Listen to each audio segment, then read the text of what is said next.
strawberry ice cream as 10 out of 10. It is so good. You should buy this gelato blueberry. Oh, talas niya. Asa man niliwat, Merlin? Asa mga liwat? Ni Janet, no? Ha? Hay, pan pakita ni Marvin kay paibog na mo ni. Liwat ko ni Janet, wala. Mo ni establishment ni Elisa diri sa Katarman Silingan nato.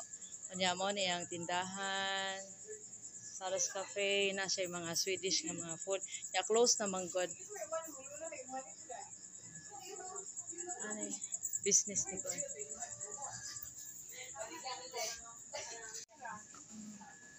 Di na Ma'am Sarah Lisa na. Lisa.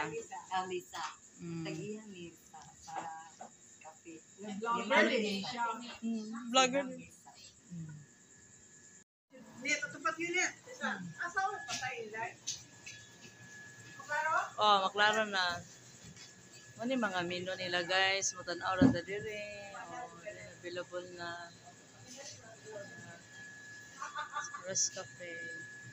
Nya na late lang ko. Mo na iwa ko. Nay avocado oh. Asa may magamon niya sa avocado. Tukon. Ina ko daan. Oh, yan. Pumuman na kakay. Kaya sabang, oy.